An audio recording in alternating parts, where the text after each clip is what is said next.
আসসালামু আলাইকুম। আজকে আমি খুবই মজার মেরা পিঠা বানাবো। আমি এই মেরা পিঠাগুলা কিভাবে বানাই চলুন আপনাদেরকে দেখিয়ে দিই।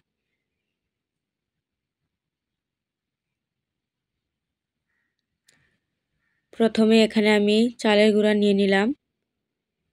চুলায় একটা পাতিল বসিয়ে আমি অল্প অল্প করে চালের গুঁড়াগুলোকে ভালো করে নেড়ে চেড়ে টেলে নিব।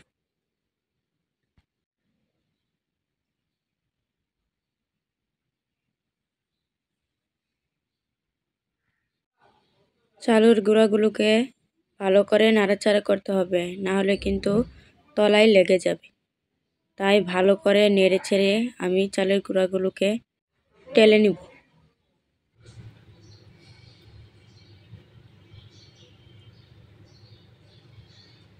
সবগুলো চালের গুঁড়া আমি এখানে টেলে নিলাম। এখন একটি বলের মধ্যে নিয়ে নিব গুড়। গুড়ের সঙ্গে এখান থেকে অর্ধেক চালের গুঁড়া আমি নিয়ে নিব, কারণ অর্ধেক চালের গুঁড়া দিয়ে আমি মিষ্টি মেরা পিঠা বানাবো আর অর্ধেক দিয়ে মিষ্টি ছাড়া মেরা পিঠা বানাবো। এখন চালের গুঁড়ার সঙ্গে গুড়টাকে ভালো করে মিশিয়ে নিব। দিয়ে দিব পরিমাণ মতো লবণ, দিয়ে দিব নারিকেল কুড়ানো, দিয়ে ভালো করে এগুলোকে একসাথে মিশিয়ে নিব।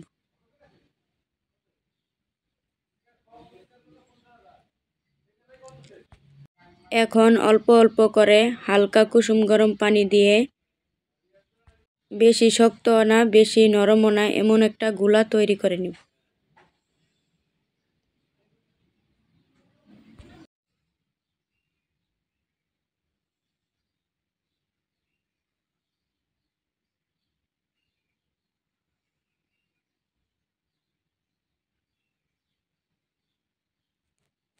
গুলা করে নিলাম। এখন পিঠাটা কিভাবে বানাই আপনাদেরকে দেখিয়ে দিচ্ছি।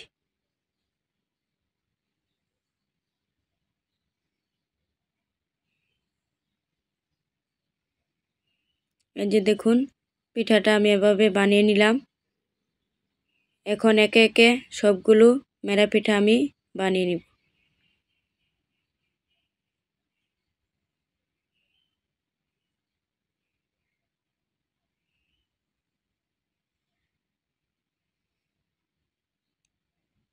এই যে এখানে আমি সবগুলো মেরা পিঠা বানিয়ে নিলাম। আর এইদিকে নিচে একটা পানির পাতিল দিয়ে উপরে ছিদ্র করা পাতিল বসিয়ে আমি বলক উঠিয়ে নিলাম। এখন পিঠাগুলো এখানে দিয়ে দিব।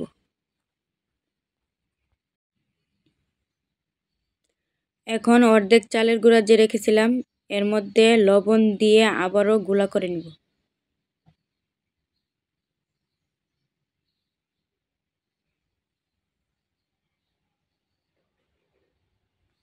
মিষ্টি ছাড়া মেরা পিঠা বানালে কিন্তু আপনারা তরকারি দিয়েও খেতে পারবেন, খুবই ভালো লাগবে।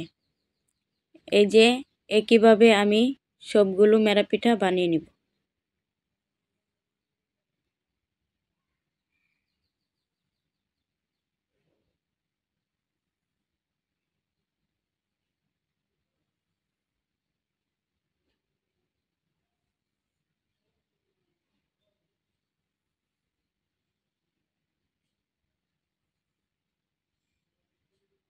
দেখুন মেরা পিঠাগুলো বানিয়ে নিয়েছি। এখন আবারও ঢাকনা খুলে আগে যে পিঠাগুলো দিয়েছিলাম ওই পিঠাগুলা সিদ্ধ হওয়ার পর মিষ্টি ছাড়া যে পিঠাগুলো বানিয়েছি এগুলা এখানে দিয়ে দিব। এখন ঢাকনা দিয়ে ঢেকে 40 মিনিট রান্না করে নেব।